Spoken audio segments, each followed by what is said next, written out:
Are you going to start the podcast? I have no idea. I'm just wondering what the hell you're doing. I wish I could do cartoon voices. Instead, you don't. Nah. Can we just say that you voice acting would be the worst thing ever? I don't think so, actually. Why don't you think so? Because if I just use my normal voice, I think it'll be fine. You know how John Benjamin does it? He just talks like this and everything. It doesn't matter what show it is. He just sounds the fucking same. It doesn't matter if he's playing a middle-aged fat guy burger fryer or a secret agent spy womanizer. He sounds the same. Yeah, but he's got a very distinctive voice. That's not the point. Do you have a very distinctive voice? I would like to think so. Okay. Well, anyway, welcome everybody to PostGrad Movies. The reason we are talking about all that stuff is specifically because the cognitive gamer is terrible at imitations of accents or imitations of, I think, anything, really. I'm just going to throw it out there. I can imitate you pretty well. Really? Go ahead. I'm an idiot. I'm cool guy. I have worst name ever. I'm so... Yep. I have a master's degree, maybe. Approaching. In progress. We can call it in progress. Under review. Anyway. But anyway, the point is... This guy! I talk about animals like Unidan, but I'm not popular like him. Are you kidding? No, wait. No. Pause. Did you... Okay. No, well, not real pause, but just pause for a second.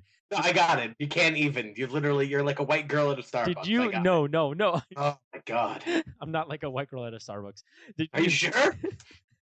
Did you not hear about what happened to Unidan? Something happened to Unidan. I saw it on Circle Jerk, and I did not investigate further. Okay, so I'm going to explain this right now. For anyone that is not familiar with Reddit, you can just go ahead and skip it right now. We'll get into the week soon, but just... I don't know. This is probably way more interesting than what happened. That's true. This is. So, okay, what happened is Unidan, who is Reddit's biologist and whatnot, he's their mascot. So... basically what happened was... Well, for biology, yes. Yeah. He's not Vargas or anything like that. So he started... Wow, Reddit people. Anyway, so he started arguing with this one person about the classification of a crow species. And... yeah, this don't... And then he found out he was wrong, went on a mental break, and posted on Gone Wild. That was actually... you got like about halfway there. Okay, and then you veered into Gone Wild. So... yeah. Well, who doesn't from now and then? Have you seen the picture that says the age of every Reddit account and then what happens? So it's like in the beginning you have the default and then you start like finding other subreddits and you start like removing the default and you have like your own Reddit. And then all of a sudden you discover the not safe for work Reddits and you start adding them, and then you start removing everything else that's not safe for work, and you end up with a straight not safe for work account, and then you're like, damn it, I gotta make another one. You make another one and the cycle starts again. No, I try to stay away from most of the not safe for work subreddits. That's true, because then you get into Dragons Effing Cars and... No, that one's just exciting. There was actually an Explain It Like I Am A, which said, explain what my fetish is like or why I have my fetish, like you are Sigmund Freud and I am an avid viewer of Dragons Effing Cars. And that was actually pretty good. I'm not going to lie. Anyway. Sigmund Freud would probably say it's a subconscious process of some kind of traumatic event that happened earlier in your life, and the dragon represents something in the car. Either it happened in a car or the car represents moving or something stupid like that. Yep, exactly. And it was talking about how Freud was saying that the person got stuck in one of the phases that they couldn't move out of in their childhood, and it was because of X and Y reason, and the car signifies that. And the dragon signifies domineering and strength and power, blah, blah, all that stuff. So it's like about half of what you said. Yeah. Yeah, pretty straightforward. Anyway, back to Unidan. So... all right, so Unidan ended up being a Tuadan. So Unidan got into a fight with someone about a crow species. Yeah, yes. Because he studies crows. That's his thing. And it was about whether a picture that I think someone posted on just something stupid like advice animals or pics or one of the defaults. Yeah, I'm sure it's something. Yeah, it was just basically him arguing about what it was. The one person was like, "Hey, that's a really nice jackdaw," and Unidan was like, "No, that's a crow." or the person was like, that's a nice crow. And then he was like, that's a jackdaw or something stupid like that. And they just got into a classification fight. And Unidan got really pissed and started yelling. And when I say yelling, I don't mean caps. I mean caps, bold, italic, like everything. And it was crazy. Like he lost his temper. Everyone got freaked out by that. And then all of a sudden, they started figuring out, or the admins figured out, that he was manipulating votes. And when I say manipulating votes, I mean that they found out that in that thread, he had 5 alternate accounts, and this is Unidan. He had 5 alternate accounts that he was using to silence people that disagreed with him. And he was using those 5 alternate accounts as well to upvote his content over the R new kind of thing to give it an artificial boost and have more people see it. That's just insanity. Yeah. Who does that? Unidan! Yeah, but that's I can understand if you're trying to promote something on Reddit like, if you're, yeah, but it's still wrong. Oh yeah, completely. But at least that makes justification, since you're trying to get real world application and outcomes, to upvote yourself because you think of yourself of some kind of crow god or something. Yeah, which is and he was doing that a lot. That's low for somebody. Yeah, so like he pushed himself up on a pedestal and he pushed everybody that disagreed with him back down, and he reaped the benefits. He was one of the biggest Redditors that were known with the hugest amount of fake internet points, karma, and he also used it like AMAs and stuff to fund stuff that he was working with, like science stuff. And that's good. Science funding is good. However, if you're lying about it, that's like a core of science. It's like you don't manipulate data. That is fundamental. That is. Well, he's not lying about his data. He's lying about his upvotes. No, I know, but I'm just saying, like, in general, in science, you do not artificially pump up your own data. And that's what he was doing. Like, a corollary would be that. And I don't know. His integrity was out the window. Well, I'm glad this fake internet person, who's a real internet person, just lost all integrity. He's also a real person. I know he's a real person, but who gives a... Like, honestly, do you give a shit? I do, because he was supposed to be he did a lot of AMAs in the stupid teenagers subreddit and stuff like that. And it was like Reddit's John Green. I mean, a little bit-ish. I don't know. It's just that he was an influential person for the sciences specifically on Reddit. And the fact that he went through and fluffed up things and behaved unethically, which is something you're not supposed to do in science, it sets a bad example. It just does. And I don't like that. I disagree with that wholeheartedly. But then again, that's just me. I say good for him for manipulating the system. Are you serious? Taking advantage. Who? Okay. It's not about bad on him. Okay, bad on him for losing his temper on the internet like some kind of child. Bad on him, like, because come on, like, be real here. Bad on him for lying to the people, and bad on him for thinking himself more than just like thinking that Reddit is more than just, I don't know. You know what I mean? More than what it is, because some people worship that thing. Yes, and that's wrong. Like, it's weird at how. Yes. It's weird at how, like, uncorruptible they approach Reddit to be. It's like when Apple versus Windows type of kind of thing, right? Yeah, right. Like, anything Apple does is the worst, or blah, no, blah. Anything Apple does is the best. Oh, wow. and they can do no wrong. While Windows is constantly, stumbling over its own feet and it's junk, and you know what I mean? Yeah, well, yeah. But if Apple made the same mistake as Windows, which I mean, they have, definitely. They've made, yeah. I mean, the whole iCloud fiasco, they're just kind of like, oh, that's too bad. Yeah, exactly. The problem is that you can't say good on him for gaming the system, because... Good on him for pushing the scientific agenda. Yeah, well, yeah, of course. Like, good on him for doing that. But the thing is, now he represents something. He represents sciences. And to show that as a scientist, you can be corruptible, like, that's just awful. Like, you have to stand for higher ethics, Just because you, for example, could get better data if you weren't ethical in your tests.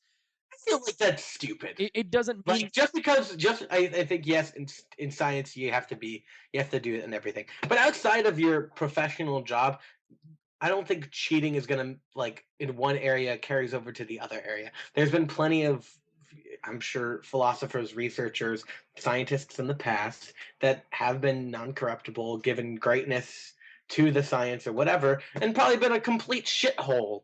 Well, I'm not saying they're not a crap hole. I'm not saying that. They can be a terrible, terrible dick asshole of a person. They can. However, that specifically has no influence on the science necessarily. Isn't like Watson a really terrible person, like from Watson and From Crick? Sherlock Holmes? No, no, from Watson and Crick, the co-discoverers of DNA double helix. But anyway, so I don't know. I don't hang out with them or read. so supposedly Watson is a asshole of a person that like really enjoys eugenics and killing people. So the guy from Little Albert Experiment, I think his name was also started with a. Yeah, no, I know who you're talking about. Yeah. Yeah, I forget his name because I haven't read that study in years. He cheated on his wife with the person in the video, and like dumped her and did horrible things and cheated and lied, and then he became a millionaire. So I mean, good on Unidan. Wow. So yeah, moral of the story, people. But anyway, how was your week? Give me the short and sweet. This week was the first week of classes, which was okay. It was nice seeing everybody again, and yeah, classes, lots of reading. I had like 200 pages assigned to me. That is gross. Which I'm already like halfway done. Work hasn't started yet, so luckily I've had tons of times on my hand. Yeah. Tons of time on my hand. So it's mostly just that, getting my experiment off the ground, and oh yeah, because this year you're gonna be actually doing most of the experiment, right? And the write-up. Yeah. So my experiment is to saw little children in half to see what's on the inside. My hypothesis is candy, but I mean, we'll find. So you're trying to disprove the null. There is no candy inside a kid.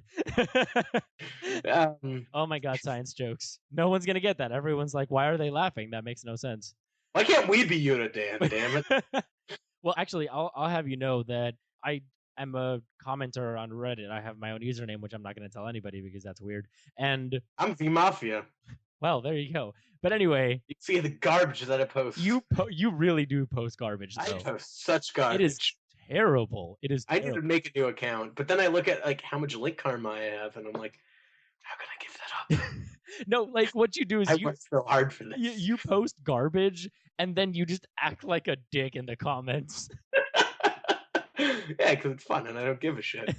It's where I could not be me. Like if I wish I could sometimes be the person that comments, because just being a dick to people is great.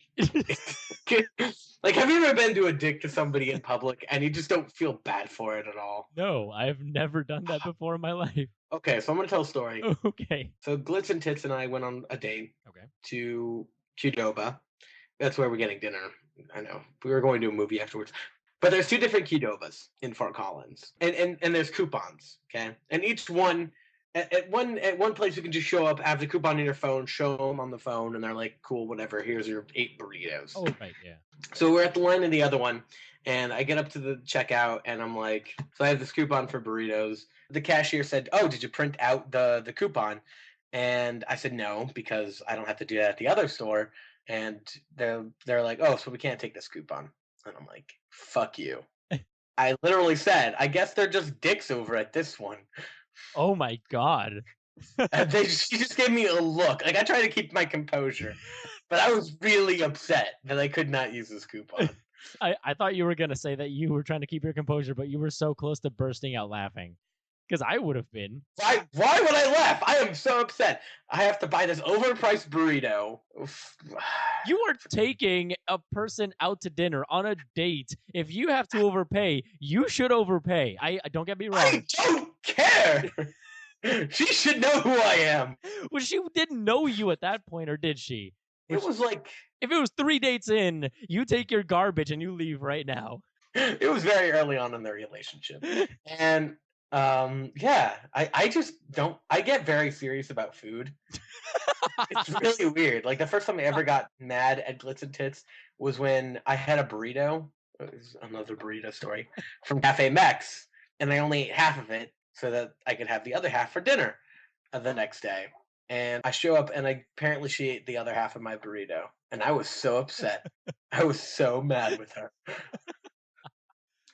Oh my god. If you eat my food, I will kill you. This is honestly one of the funniest stories I've ever heard on the podcast. This is reality. Do you know how you've been like working hard all day, and the only thing getting you through that day is like the thought of that delicious Cafe Mex burrito? Like it wasn't just the fact that I was not going to eat this delicious burrito. It was the fact that I have been focused on it all day and looking forward to it all day. And I was working retail at the time, and just to get there and not being there, it was just a huge letdown. It just was crippling emotionally. Okay. Point of story: don't eat food. And point of the story that you did a point of the story inside of the point of the story, which is you enjoy being a dick online. Yeah, so I enjoy being a dick online because I can't get out there. So like if somebody says something, I'm like, no, you're an idiot. Get the fuck out of here. Wow. Yeah, I really just like Reddit so I could put up my crappy photos and get to the front page and then brag to all my friends. It's so stupid. That's really why I like Reddit. It's just so I could be like, hey, I made this piece of shit and I got to the front page. How many submissions have you had trying to get there? I did it the first time. That's too bad. What did you post? You literally posted your grandma's pet raccoon. Yeah, that's awesome though. It is awesome, but it deserved to be on the front page. And then you also posted the stupid McDonald's. Right, so I went to McDonald's one time and it was like late and I think I was drunk. And I ordered a McDouble and they put the cheese of the McDouble on the outside of the burger. It wasn't even melted. They literally just threw a piece of cheese on top of the burger and said, yep, that looks right. And he posted it onto Our Funny saying you had one job and got to the front page like an asshole. Oh, that was great waking up the next morning and seeing that. And you told everyone. You didn't. I did. You didn't even let anyone rest. The first thing I got was I woke up and it was a text message from you saying I'm on the front page, bitch. And I haven't changed at all. It's a very exciting time in my life. One of the happiest moments, I should say.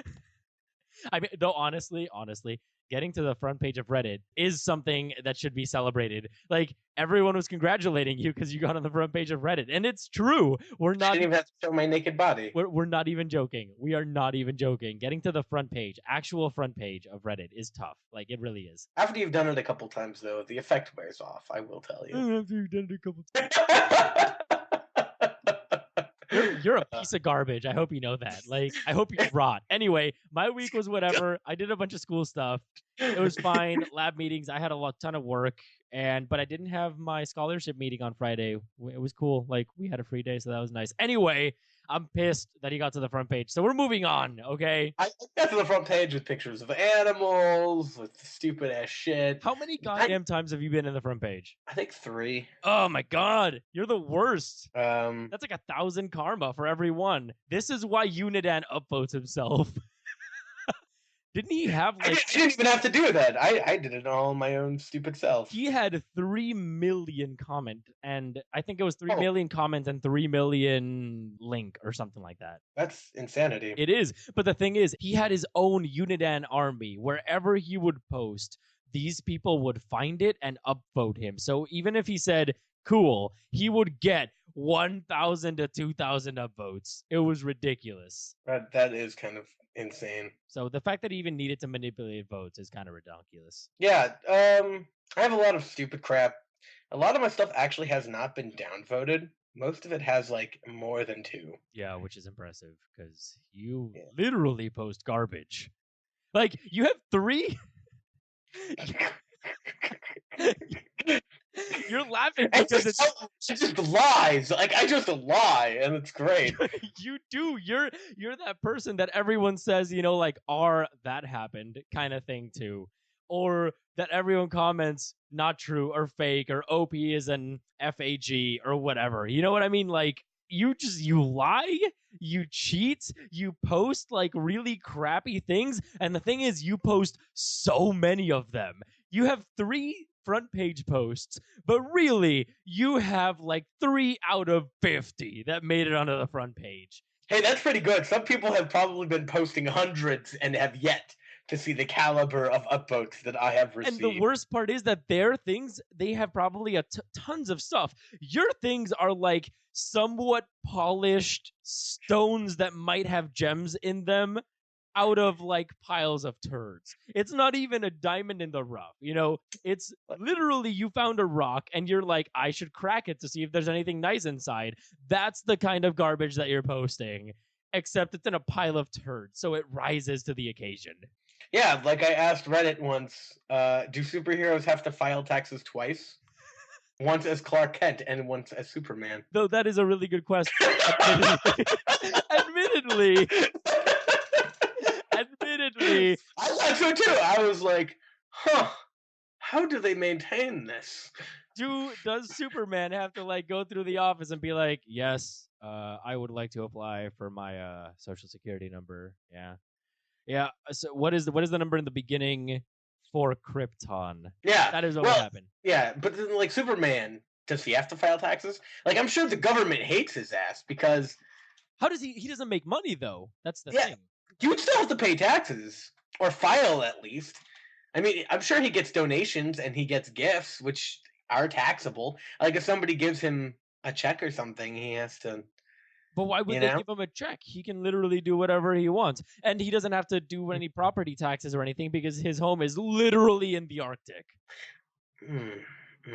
See what I mean? Like, that's where Superman technically lives. Okay, how about like the Green Arrow or something? Oh, Arrow? Yeah, he probably has to file taxes, I guess. Yeah. Anyway, well, whatever. We're going to talk about movies now. This is the most pointless beginning we've ever had. We watched movies last week? So anyway, we watched movies and... Oh my god, actually, the movie that we watched is going to be quite existential and very pretentious. Yes. So prepare yourselves. Our minors will be coming out very... Well, they're not minors, but I consider mine a minor. I don't have a minor. I just have a really extensive hobby. So... So let's. We practically had a minor, like in the amount of honors classes that were movie based, which was all of them. No, I had only one that was movie based. Yeah, all the others were like philosophy and infectious disease and a bunch of other stuff. But anyway, the point is, we watched the movie and it was called Boyhood.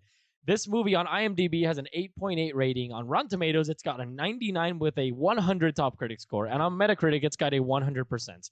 It is directed by Richard Linklater, and it stars Eller Coltrane, Patricia Arquette, Ethan Hawke, Elijah Smith, Lorelai Linklater, Stephen Chester Prince, and a bunch of other people that I'm not going to name. So, those are the main people. What is your one-sentence review, Cognitive Gamer?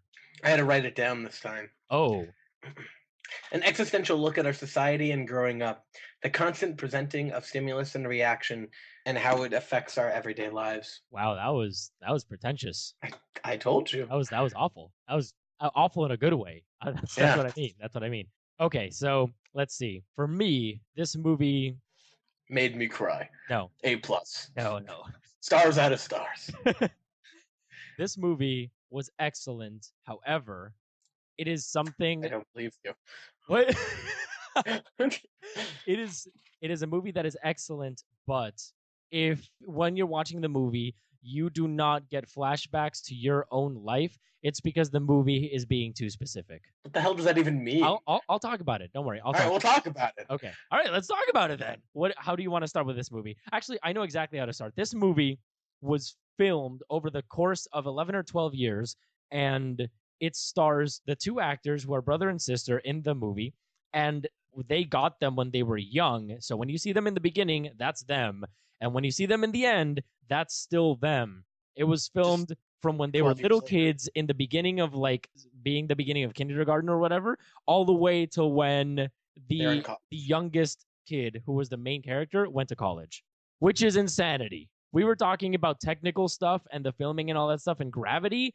This is the real practical effects version of Gravity.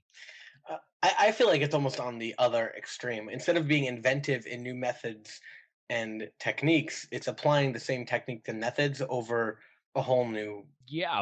like a whole fashion by stretching it out over years. But this is just something that's never been done before. So even though it's like good old days methods or whatever you want to call it, it's still new. Like, oh yeah, extremely. The difference would be, like I was just saying, the difference would be Gravity filmed in a completely new fashion. Yeah. This filmed same old fashioned, but in a completely new way. Exactly. Yeah. In essence, it's really good. Yes. Yeah. So you want me to explain the thing that I was saying? Yeah. Okay. So basically, the way I see it is this movie was filmed in a way that shows most of the major life events, right? So for me, I was born and raised in Puerto Rico. I graduated high school here, and I went to the United States to study. So for me, a lot of these things weren't relevant. A lot of the things that they tried to point out as major things in their lives, like the first time they had alcohol, all that stuff, that's pretty normal. And I remembered the time that it happened to me and all that stuff. But the problem was that it was way too temporally shifted. So, for example, the drinking age in the United States is 21 years. The drinking age in Puerto Rico is 18. What does that mean? We start drinking a heck of a lot earlier than everyone in the US does. And when they were giving, when it was the older guys giving drinks and whatever, like it didn't feel relevant because this kid started drinking when he was like 15 or 16 or whatever. But I think he was younger than that. Oh, 13, 14. something. But there was also the mom constantly, which I thought was one of the great stories in this entire movie, which was the mom story. It was fantastic. Well, and I'll dive in. I have an extensive critique of this movie. Well, see, for me, my family's fine. There's no divorce. There's no anything. So really, what I was seeing there in the movie, I had nothing to relate to in that regard. And for me, it was something where it was a movie. It was a movie. And yes, that stuff happens, but it's the same as watching any other movie.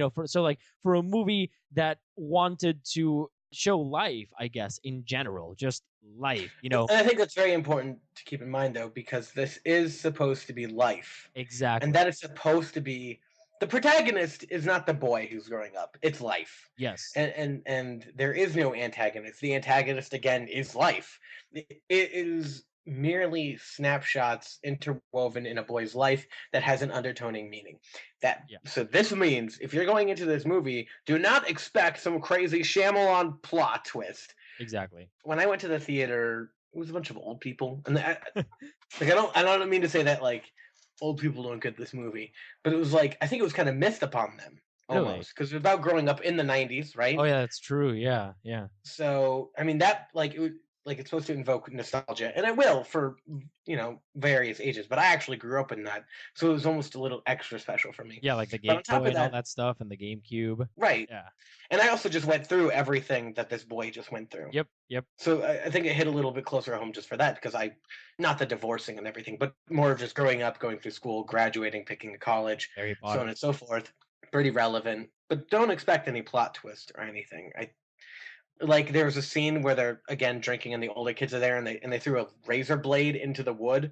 Right. Like half the adults there gasped because they thought one of the boys were gonna kill themselves. I know, right? Yeah. And no, it was just them. No, it's just normal life. Yeah. Yeah. Sometimes you want to throw stuff to get stuck on walls. Like we do it all the time. We've done it with knives, stuff like that. I actually don't do that. You've never done it before? Just throw a knife and have it like try and spin correctly into a wall or something? I did it with scissors, I think. Yeah, well, see, like we've all thrown some sharp object at a wall at some point to try and make it stick. That's the point. Anyway, point is, this movie, it's a coming of age story, which means that the main story is coming of age and the normal human life is the story. As weird as that sounds, you will not find something extraordinary. That's true. It's going to be very, very mundane, very kind of down to earth, but also emotional with the twists and turns of life. But it's not going to be crazy movie twists and turns. It's just going to be the thing where, oh, maybe you pop a tire one day and you got to change it. Or, oh, you arrive late to school. Or, oh, I'm sick, but I'm not because I'm feeling sad. It's that kind of stuff. Exactly. And of course, coming of age stories always have an alternative agenda. Like, always. There's such symbolism in coming of age stories. And there was a lot in this one, too. Yeah, so, I mean, we can... What I want to go through, because it is coming of age, let's just start there. did the main character come of age? I forget his name. The boy. Main character? Yeah. Elliot or something like that? Right. In order to come of age, usually it means like he has some kind of change throughout the movie. And he comes to some kind of realization. Because a boy, he learns what it means to be a man. Yeah, those are the generic ones. That's a really good question, actually. Did he actually come of age? What do you think? I think he did. I think he came of age lots of times, but that's because we saw him grow up. You know what I mean? Like he changed I think so too. loads. I think the first camping trip with his dad, like that was huge. Yeah, it was. And I think that was the first step of learning to like what it means to be a man and dating and everything like that. Yeah. And what it means to be yourself, which was kind of the whole theme of the movie, which was be yourself. Yep. Right. So, yeah, I think the main character did too. I also think his dad came of age.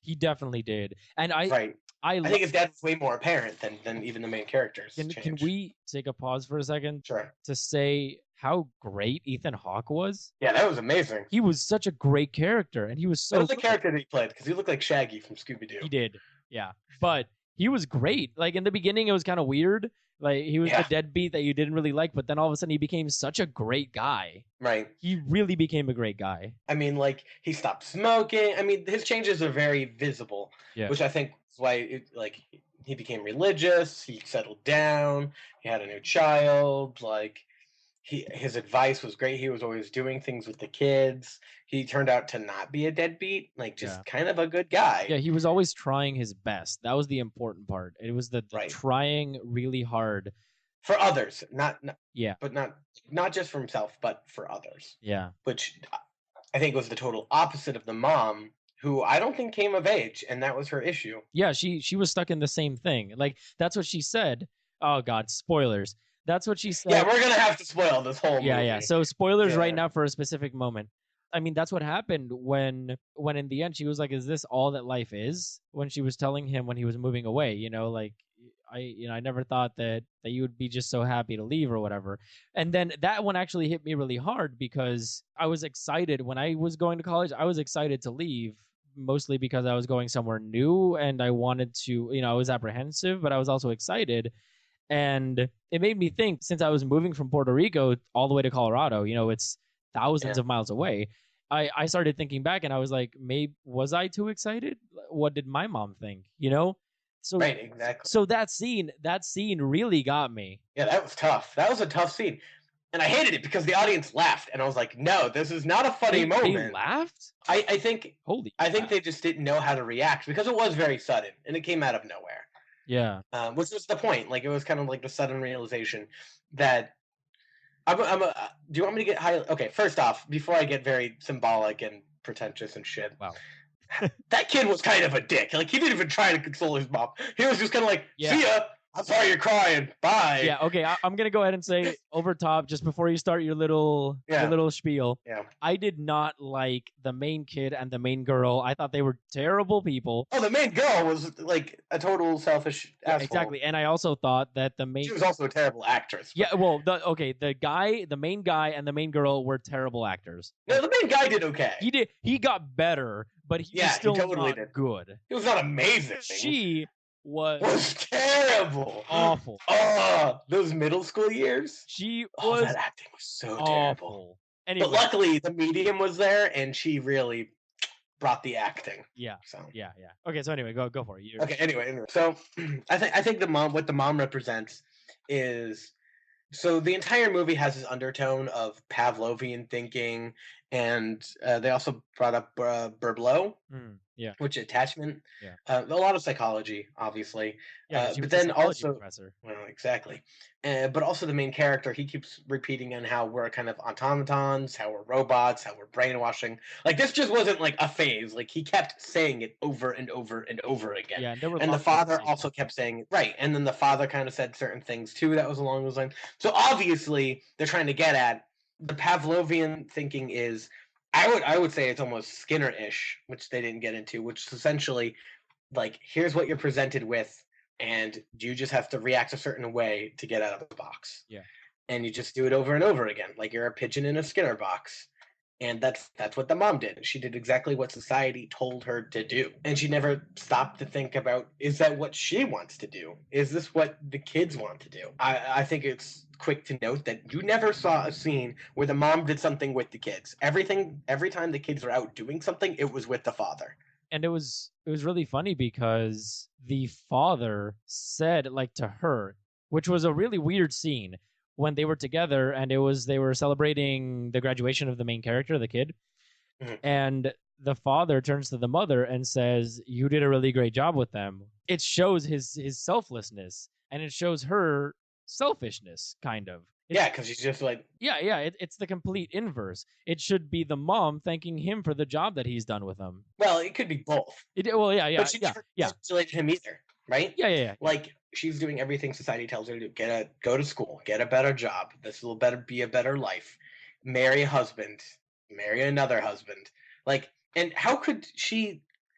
Eventually, she got the kids out, but she lived with an alcoholic for years. Yes, years. Yep. She was in this house with this alcoholic. And she knew it, too. But she persisted at being there. She did not care what was happening until he hit her, essentially. Yeah. And that's when it got to the point of, okay, we got to go. Which is kind of, like, screwed up. It is. I don't know. She was very selfish and everything. And it's also kind of, and again, with the second husband and buying the big house and everything. But by that point, like, she was having parties. Yeah. Like, how effed up is that? Like, you have 2 kids and you're throwing parties at your house? Yeah. You don't even care that your kid's been out drinking all night? Yeah. You're a bad parent. I'm sorry. Like, you're just a bad parent. I agree. And I think it's also kind of messed up, though, that she never got appreciation from her kids. It is. Yeah, it is really sad. Literally, the happiest moment for her in the entire movie was that random Latino man who said, "You changed my life by talking to me for 5 minutes." Yeah. And, like, you saw this, like, huge moment of happiness for her and whatever, and she never got that from anybody else, not even her kids. But I think that's also a message saying, you know how usually you have the people around your parents or whatever that tell you should listen to her because she's awesome, because everyone has those, right? And I think that's who the Latino guy was, but it was a more straightforward example of that. It wasn't just a friend of the family saying your mom's awesome. It was a person whose life had literally changed because of your mother. And it makes you think, because she might have been great to people outside of her family, but not necessarily to people in her family. You know, it's that sort of thought process. Right. And by the end, like, she was left with nothing, which, like, she literally went from apartment and then finished in an apartment. Yep. Like, she never grew up. She was stuck. Yeah, and... It's just, the movie has a lot to say. That's the important part. But the thing is, yes, it's got a lot to say. But the thing is, it is the first movie that was ever done like this specifically. And that's a technical feat all on its own. However, it does have all of the hallmarks of being a movie that was done like that. Sometimes the editing feels a teensy bit disjointed because you're seeing the view of life and those sections and all of the growth moments. You're seeing them one after the other. So sometimes it can feel a bit jumpy, and sometimes it feels like you're making bigger jumps than at other times.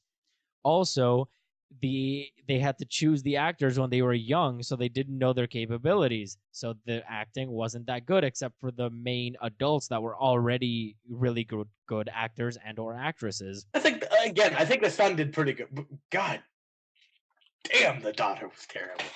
Yep. But see, the thing is, that's why I wouldn't give it such a high score, at least personally for me. It was fantastic. However, some parts were just not relatable enough to me. So it was the fact that since I grew up in a different country, this was a very American movie. But I think that was just one. Yes, most definitely. But I think that's just one part of it, and doesn't necessarily make it what it is, which is a movie that has so much more than just. It's saying you should live for you. Like, the whole thing is to, like, live in the moment. That, I think that was the theme of the entire moment. Yes. Like, the entire movie was just live in the moment. Like, don't concentrate on the past. Don't look to the future. This is the only now you get. Yeah. And I think it pushed that message pretty well. It did. It definitely did. That specific message, the look around you kind of message, was insanely present. And it was really powerful. Yes, it was. Right.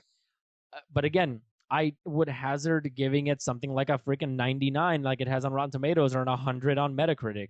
I would lean more towards, like, maybe a 90. Oh, I don't know. Yeah, like I would give it like a 90. I never feel comfortable giving anything 100 because that's like saying this. Yeah. Like at the moment, this is the best movie ever. It's no Gravity. Yes. I don't think we ever did we give Gravity 100? I don't know because we were arguing, we were grappling with this same thing. Yeah. Like I would put it on the same level. Like this, it's like a 99, 97 to a 99 Really? for sure. No, I would. Oh my I would god, this movie was impressive. It wasn't on so many different ways. It was impressive, but I think I would put it between 90 and 95. And you're wrong. No, I think it's very, very, very good, but it's got a ton of flaws, and it's specifically because of the fact that it is novel. But I don't think those flaws hurt the movie.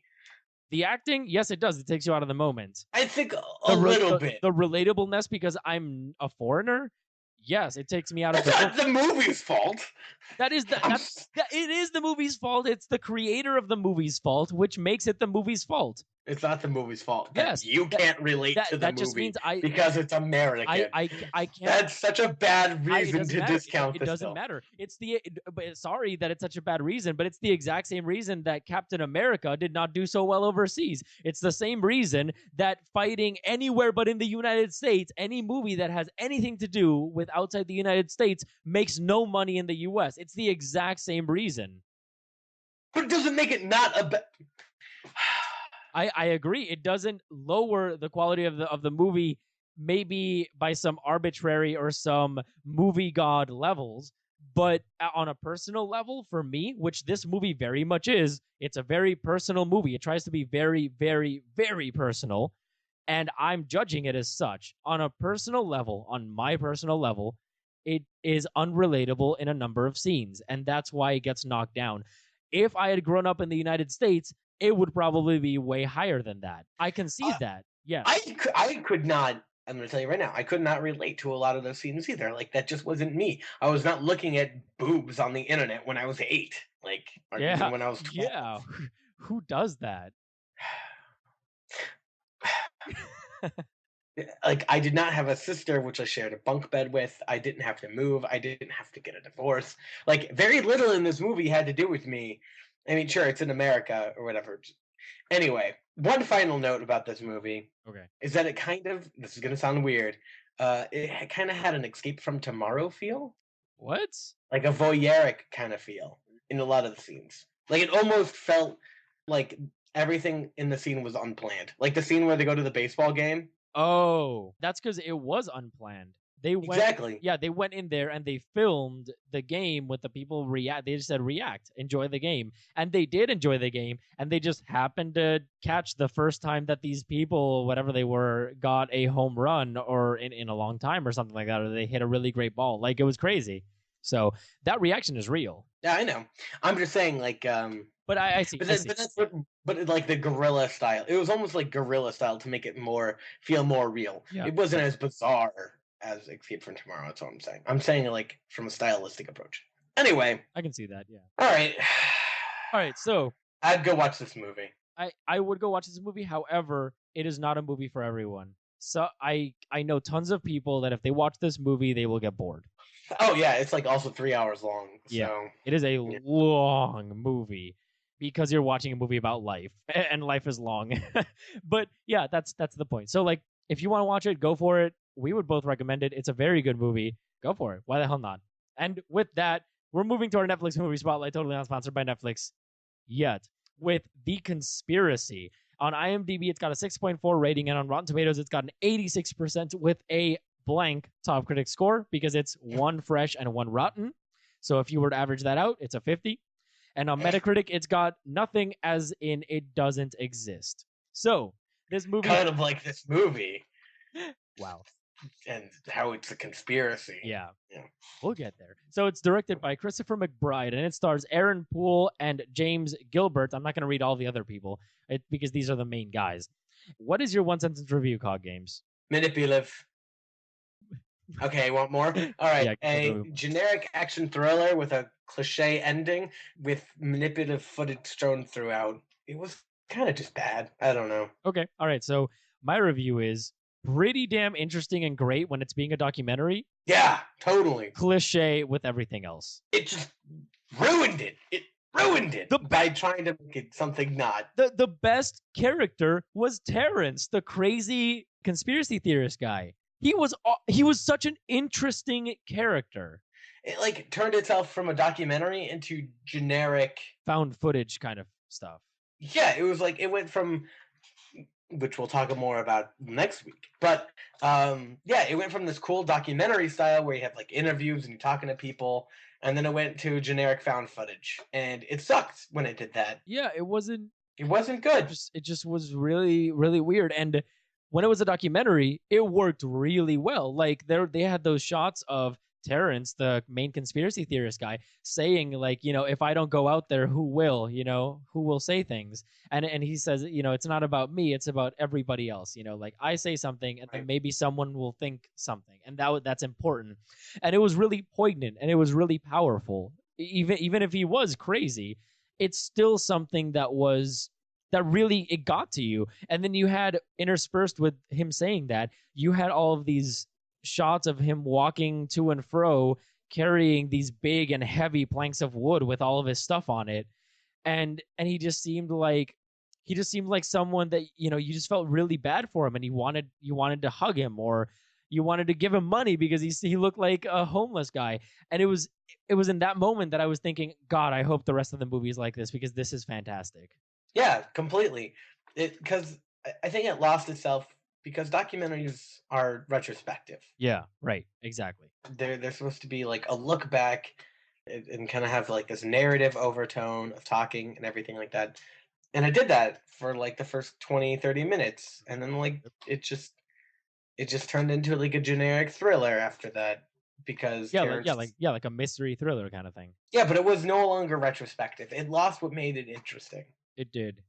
And it lost its driving force, which was the character. I think if they would have kept Terrence throughout the entire thing and then had him disappear in the end, it would have been more powerful, because he had a lot of nuggets of wisdom. It was great. I said, I loved his character. And while I was watching it... Well, why not find other characters like him and just make it a whole documentary about that? Like a pseudo... It's not a real documentary. Yeah, it would be make it like that, and then one by one they start disappearing. Exactly. Yeah. Like, and then at the end, you are like, you disappear. Yeah. That would have been such a better movie. I think so, definitely. Yeah. And then you end, like, you have your main character, so it'd be Terrence, and then one by one everyone disappears, and then the last one to disappear would be Terrence, and then the camera people or something like that. Well, it starts with the two people or whatever, and then they talk to Terrence, and they talk to other people, and then Terrence disappears, and then the other people they interviewed start disappearing. Yeah. And they're like, what's going on? And then you can start going to like action thriller. And I mean, they had a lot of things that were correct. Like all the things they were saying were true. Everything that they were saying conspiracy wise was true. Not the conspiracies themselves, but the facts surrounding them. And also the main big society that was a player in this movie.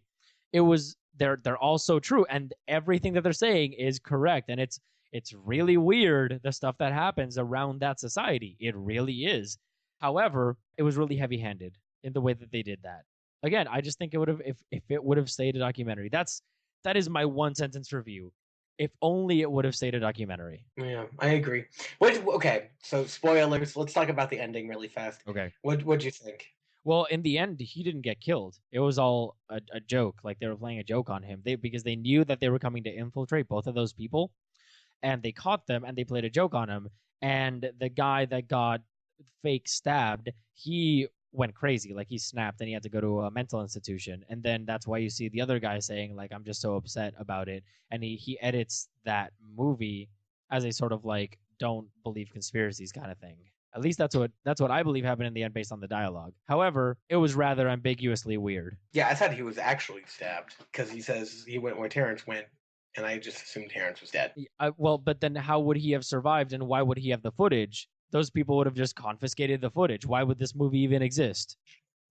That's what didn't make sense to me. Yeah, exactly. Maybe he picked it up afterwards. I don't know. Like, this movie's really weird. It really is. Like, the ending is just really strange. I'm going to look it up right now. I'm going to go to Wikipedia. All right. Let's see what Wikipedia says. Go for it.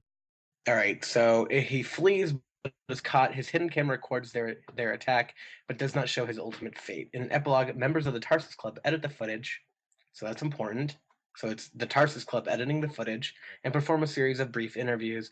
Jim disavows, who's the other guy, not the guy who was stabbed, disavows any wrongdoings by the Tarsus Club and theorizes that Aaron has joined Terrence. The Tarsus Club make a statement that reassures the world that they are not engaged in any conspiracies, though they advocate a benevolent one-world government. So, in short, WTF. Yeah, so we looked it up right now just to be 100% sure, and it is exactly what we were saying. It is insanely ambiguous and really strange. However, I didn't think that the Tarsus Club was the one that had edited the entire thing together. I mean, though maybe that one scene that showed the people doing the editing and all that. That was supposed to be the Tarsus Club. Yeah, but it wasn't very clear that was the Tarsus Club. No, totally not. It just seemed like, because he had crew with him. He had people that were in a car, and you were led to believe that it was just the crew. You know, you have an editor, and you sit, if you're the director, behind them, and you talk, and they edit. You know, it's that kind of thing. So it wasn't clear. Right. All right. Anyway, what would you give this movie? What do you think? Yeah, like a 60. Yeah, I think I put it at about a 60 as well. I think this is the first movie that we've actually like 100% agreed on. It's just kind of Yeah, between a 50 and a 60%, I think would be pretty good. All right. So anyway, moving on to new to DVD and Blu-ray in theaters, we have The Possession of Michael King. This is DVD and Blu-ray. The Possession of Michael King, The Rover, Heatstroke Blended, Double, The Normal Heart, and Legends of Oz: Dorothy's Return. Yeah. No. In theaters, we have The November Man, Starred Up, Last Weekend, As Above, So Below. Yeah. The Congress, The Notebook, or Il Grand Cahier, The Last Robin Hood, Life of Crime, The Call, Innocence, and Canopy. I don't even know what you were doing. So, I mean, it's an all right week for theaters. And moving on to news, we have specifically 3 news. Oh, 3 news? Yes. We have, yes. Let's smoke all the news. Yes. The news is that the Doctor Doom outfit for the new Fantastic Four reboot was released. Have you seen it? No. I will show it to you in a second right now, and then we will comment on it really quick. What the fuck? Okay, I'm glad that you're reacting like that. So, what do you think? It looks pretty weird, doesn't it? It looks very weird. I mean, looks like he's melty. Yeah, I'm assuming that is just the overall design for the armor, and it's going to be added in CGI. I think so. Over top. But you know what I am liking? The mask. It looks really creepy. With like the hollowed out eyes. Yeah, it just looks really kind of scary, almost Jason-esque, right? Man, everything is green. Yep. Everything is green. So you can see this image, by the way, in the description of the podcast and or the video if you're on YouTube. And yeah, so I mean, it's interesting. It's got green screen all over, which is to be expected. But apart from that, I mean, that overall, it looks kind of, I don't know. I'm not excited for the Fantastic Four reboot because neither am I. It was not the first, but like the one that they did relatively recently in the early 2000s was awful. The Silver Surfer one? The first one. They have the Silver Surfer, and that one was better than the first one, but that doesn't mean it was good. Better or worse than Ghost Rider? I never saw Ghost Rider because I didn't want Nicolas Cage to stop being a god in my eyes. Oh, he's still a god in my eyes after that. That was post Not the Bees. Are you kidding me? Doesn't matter. Not the Bees was fantastic. All right. Wicker Man. He punched a girl. Like he just. Bit of news. He just knocks them out in a bear suit. Next bit of news is that Joaquin Phoenix is in the final negotiations to play Doctor Strange, and we actually talked about this earlier because Jeff was saying that he didn't like Joaquin Phoenix, which he's wrong about. And yeah, I'm glad he's not on this podcast. I'm just kidding. We would rag on him right now for the Joaquin Phoenix hate because Joaquin is awesome. But anyway, so good. Anyway, Joaquin is in the last bit of negotiations to play Doctor Strange, and let's see how it goes because this is pretty cool. I don't know. I think it's cool. I like it. Right? Am I being crazy? I'd like to see him in a more mainstream movie. Yeah, like that's what he's missing after being in Her and being fantastic in Her. And The Masters. Yeah, he deserves being a little bit more mainstream. So we'll see where they goes. Last bit of news, however, are you ready for this? Oh, I'm ready. There is going to be a Looney Tunes movie. That's too bad. Really, that's your reaction? My reaction is like... Wait. Is this the one that's called Acme, and it's made by the people who made Cloudy with a Chance of Meatballs? Correct, and too? It's also written... Then I'm totally excited, and I'm all in. Yep, and it's written by the people, or supposedly, it's written by the people that wrote X-Men First Class. Fantastic. So yes, and Steve Carell is attached to it. So that's okay. It's interesting. It could go well, it could go bad, but this honestly has me kind of excited because only if there's live action mixed in. Yes. I want it to be a modern Space Jam because Space Jam is a wonderful movie. Shut up, Cognitive Gamer. Don't say anything. Don't say anything. Don't even think it. I was thinking more of Roger Rabbit since that's a far superior movie. Space Jam's awesome. If you think Space Jam is awesome, write in to postgradentertainment@gmail.com or let us know on Facebook. However, if we have nothing else to say, I believe that is the end of our... Space Jam's terrible. Hashtag Space Jam. Oh my God, no. Hashtag Space Jam all the way.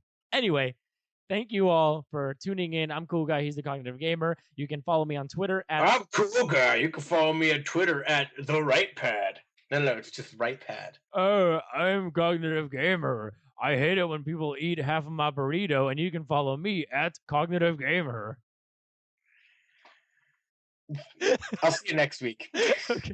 Okay. You can check us out on Facebook. Again, PostGrad Entertainment. You can check us out on YouTube, PostGrad Games, where we play games. And you can also find the old episodes of the podcast there. We also have the podcast on iTunes and on Podomatic. So rate us on iTunes.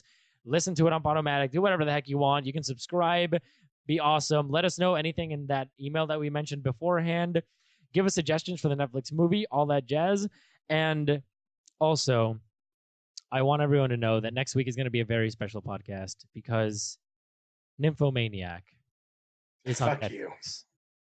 We're going to watch it. I hate that. It's going to be fantastic, and we'll see you all next week. Hold on. Everybody get up. It's time to slam now. We got the real jam going down. Welcome to the Space Jam. It's your chance. Do your dance at the Space Jam. All right.